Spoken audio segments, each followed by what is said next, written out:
बिस्मिल्लाहिर्रहमानिर्रहीम। BS organic chemistry lecture 3 और part 2 of chapter 4 about alkenes। इसमें हम chemical reactions of alkenes study कर रहे हैं डिटेल के साथ। तो देखें आज का जो रिएक्शन है addition of halogen acids, orientation of addition, पहला रिएक्शन इसका आ गया। अच्छा देखें ये हैं तो बिल्कुल सिंपली अगर आप देखें जैसे आपने एफएससी लेवल में इसे स्टडी किया, जस्ट एक एडिशन है अनसिमेट्रिकल रिएजेंट की। मार्कोनिकोव्स रूल भी इसी में आता है, लेकिन साफ ज़ाहिर है बीएस लेवल में हम ज़रा डिटेल स्टडी करते हैं। अब आप देख लें कि आपके सामने ये तो बहुत इजी है रिएक्शन कि CH2 प्लस HCl, जस्ट आप क्या करते हैं डबल बॉन्ड को ब्रेक करके H इधर आ गया, Cl इधर, CH3 CH2Cl। फिर इनमें जो ऑर्डर ऑफ रिएक्टिविटी है एसिड्स का, फिर HI, फिर HBr, फिर HCl। जो HCl की रिएक्टिविटी है क्योंकि सबसे कम है, इसीलिए ये बिस्मथ क्लोराइड की प्रेजेंस में जो कि कैटलिस्ट के तौर पर एक्ट करता है, ये प्रोडक्ट हमें हासिल होगा। अब इसी का आपको मैकेनिज्म भी नोट करना है। मैकेनिज्म में देखें कि एक कार्बोकेटाइन एज इंटरमीडिएट इसकी फॉर्मेशन होती है। देखें इथीन में जब आपने HBr को ऐड किया तो यहां से डबल बॉन्ड तो ब्रेक हुआ, ये HBr जो है H पर पॉजिटिव और Br पर नेगेटिव है। ये पाई इलेक्ट्रॉन इस H पर अटैक करेगा और ये बन गया CH3, सिंगल बॉन्ड CH2 और CH2 पर चार्ज किया गया, पॉजिटिव चार्ज आ गया। It is called as primary carbocation. अब ये ब्रोमाइड जो है ये इस पर फिर अटैक करेगा, यानी ये 2 स्टेप जो आप मैकेनिज्म देख रहे हैं, तो इससे ये फिर ethyl bromide is the product. इसमें दूसरी बात आप देखें कि एथिलीन या इथीन एक सिमेट्रिकल अल्कीन है। इसमें जब भी हमने ये अनसिमेट्रिकल एसिड या रिएजेंट ऐड किया है तो इससे जो कार्बोकेटाइन हमें हासिल हो रहा है ये एक ही किस्म का होगा, यानी चाहे आप H इधर अटैच करवा दें और पॉजिटिव चार्ज इधर आ जाए, यानी CH यहाँ पॉजिटिव हो, इधर आप कर दें CH3, तो सिर्फ एक ही किस्म का जो कार्बोकेटाइन है पॉसिबल है, यानी whether H proton attack on carbon 1 और carbon 2। On the other hand, when halogen acid is added to unsymmetrical alkene, ये जैसे देखें इसमें 3 कार्बन एटम है। सिमेट्रिकल से आप यहाँ ये लेंगे कि जब आप इसे ये देखें ना यहाँ से कट करें, ये 2 बराबर हिस्सों में तकसीम हो जाए, उसे आप कहते हैं सिमेट्रिकल। इसमें जब आप इसे चाहे इधर से कट करें या यहाँ से बॉन्ड को तोड़ें तो दोनों हिस्से एक जैसे हासिल नहीं होते, तो इन्हें आप कह रहे हैं अनसिमेट्रिकल। तो इससे जो कार्बोकेटाइन बनेगा, जो प्रोडक्ट बनेगा, उसकी नेचर 2 किस्म की हो सकती है। One product dominate in accordance with Markovnikov's rule, which states that the addition of halogen acid to unsymmetrical alkene occurs in such a way that the hydrogen atom gets attached to that carbon of the double bond which already holds the larger number of hydrogen atoms. यानी hydrogen उसी carbon के साथ जाकर attach होगी जिसके साथ पहले ज्यादा हाइड्रोजन होंगे। आप देख लें CH3CH double bond CH2 plus HBr, तो ये H भी इस 1 के साथ अटैच हो या इस 2 के साथ अटैच हो। अब मार्कोनी-कोव्स रूल के मुताबिक ये हाइड्रोजन उस कार्बन के साथ जाएगा जिसके साथ हाइड्रोजन की तादाद ज्यादा है। या एक और इसका अंदाज जो आपने FSC लेवल में पढ़ा था, आपको अगर याद है, negative part of the adding molecule is attached to that carbon of double bond which contain least number of hydrogen atoms। यानी ये नेगेटिव पार्ट उसके साथ जहां कम हाइड्रोजन है, हाइड्रोजन उसके साथ जाएगी जहां ज्यादा हाइड्रोजन्स हैं। अब देखें जो पॉसिबिलिटी थी कि अगर तो H कार्बन 1 से अटैच होता है तो Br कार्बन 2 से होगा, तो ये प्रोडक्ट बनेगा। अगर H कार्बन 2 से तो Br कार्बन 1 से अटैच होगा, ये प्रोडक्ट बनेगा। तो मार्कोनी-कोव के मुताबिक ये जो सेकंड प्रोडक्ट है इट इज नॉट फॉर्म और जो फर्स्ट है इट इज फॉर्म्ड। तो ये मार्कोनी-कोव्स रूल को सपोर्ट दे रहा है। अब हम इसके देखते हैं कि कार्बोकेटाइन किस तरह से बनेगा। इसमें देखें कार्बन 1 है, 2 है, 3 है, HBr इसमें हम ऐड कर रहे हैं।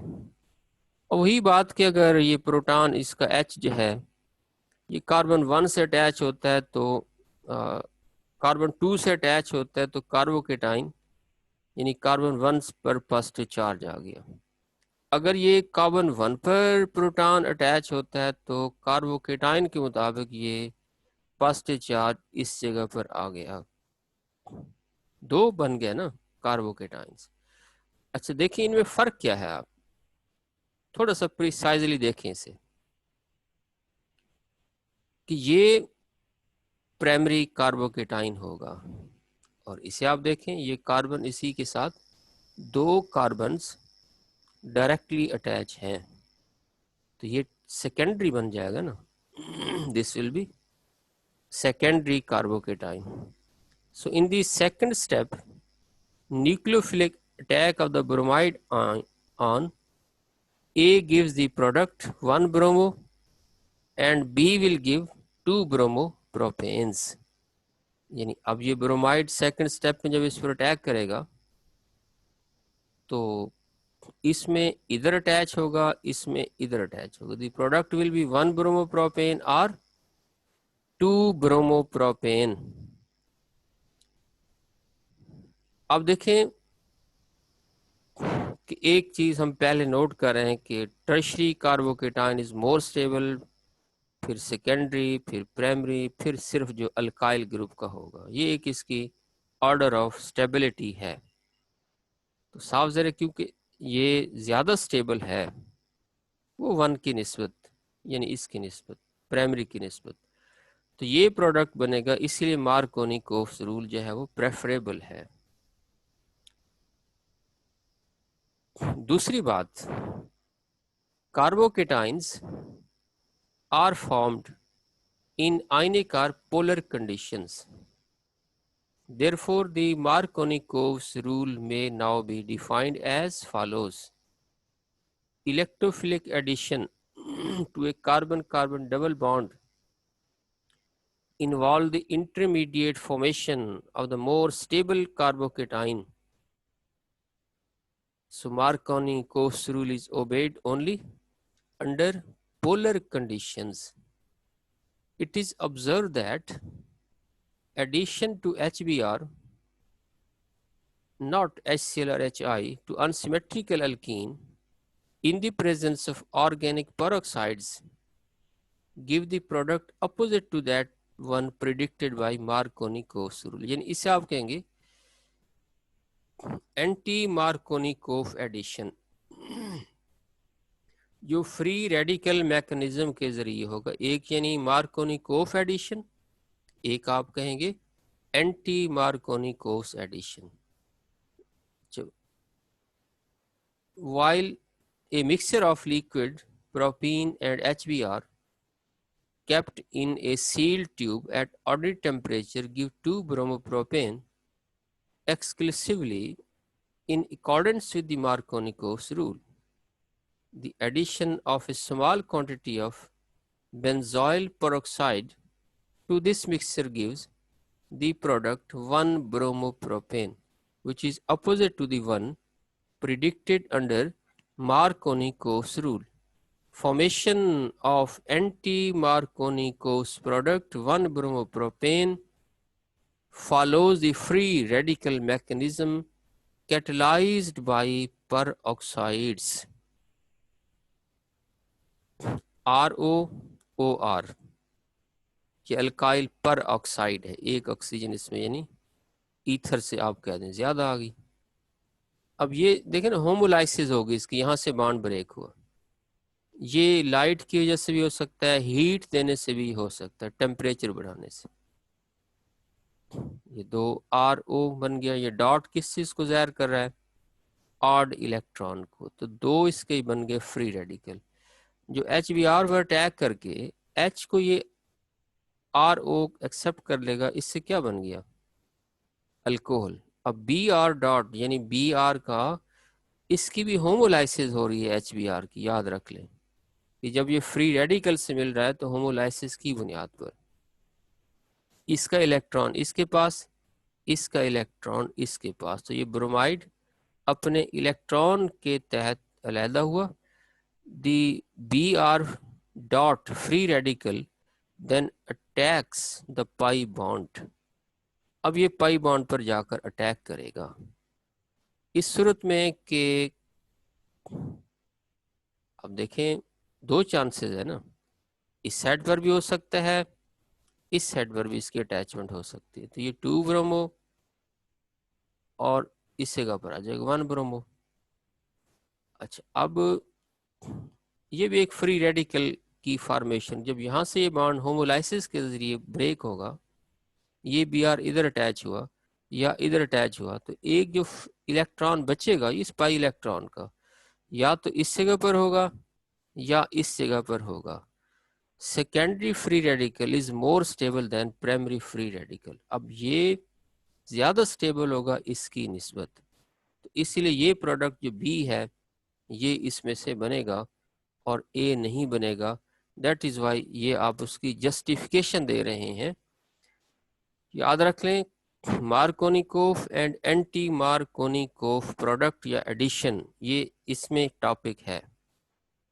अगर मार्कोनिकोव एडिशन है तो उसमें जो इंटरमीडिएट कार्बोकेटाइन बन रहा है, दरअसल वही डिसाइड कर रहा है कि वेदर द प्रोडक्ट या addition is according to Markovnikov addition और एंटी मार्कोनिकोव एडिशन। अब देखिए ये HBr जब इस पर अटैक करेगा तो ये H जो है ये इस जगह पर जाकर अटैच होगा और Br यहाँ से क्या हो गया? ये सेपरेट हो गया। तो ये इसकी आ गई डिटेल। अच्छा, फिर दूसरी बात यह है कि अगर पोलर मीडिया है तो मार्कोनी, और अगर नॉन पोलर है तो फिर क्या होगा? एंटी मार्कोनी प्रोडक्ट बनेगा। ये पॉइंट्स हैं जो आपने जहन में रखते जाने हैं। सिमेट्रिकल, अनसिमेट्रिकल में अल्कीन है उसमें एडिशन प्रोडक्ट क्या होगा। फिर अगर पोलर सॉल्वेंट है और या नॉन पोलर मीडिया है या आयनिक और नॉन आयनिक है तो उसमें प्रोडक्ट की नेचर क्या होगी। फिर अगर हम उसमें पेरोक्साइड्स ऐड कर देते हैं तो प्रोडक्ट की नेचर कैसे बदल जाएगी। Addition of sulphuric acid, alkenes react with sulfuric acid concentrated in cold state to form compounds in general ROSO3H। यानी ये अल्काइल सल्फोरेट्स या सल्फेट्स आप इसे नाम दे सकते हैं। Sulfates known as alkyl hydrogen sulfates. These products are formed by addition of hydrogen to one carbon of the double bond and bisulfate ion to the other. For example, ethene है, इसमें 98% sulphuric acid हमने add किया, तो बिल्कुल देखें इसका H और HSO4 को आप अलहदा कर दें, H को यहाँ लगा दें, HSO4 को यहाँ लगा दें, CH3 CH2 SO3H बन गया, CH3 CH double bond CH2, इससे 80% H2SO4 आ गया।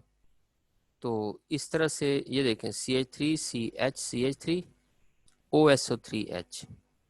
We notice in the above examples that the concentration of the sulfuric acid needed depends upon the alkene used. Also, the formation of the product alkyl hydrogen sulfate follows the Marconi-Koff's rule. If the solution of alkyl hydrogen sulfate is diluted with water and heated, an alcohol is obtained. देखें ये symmetrical है, ये unsymmetrical है। Symmetrical में क्या चीज़ बनेगी कि ethyl hydrogen sulphate, और इसमें जो प्रोडक्ट है उसमें क्या होगा, यानी 2 इथाइल हाइड्रोजन सल्फेट बनेगा प्रोपेन के साथ। इसी की अगर आप हाइड्रोलिसिस करा दें यहाँ, यानी वाटर इसमें आप ऐड कर दें, तो ये अल्कोहल में कन्वर्ट हो जाएगा, ये इथाइल अल्कोहल में और ये सेकेंडरी अल्कोहल में कन्वर्ट हो जाएगा। और एंटी मार्कोनिकोफ में भी आपने नोट किया कि HCl और HI नहीं बल्कि HBr से ये प्रोडक्ट हमें हासिल हो रहे हैं।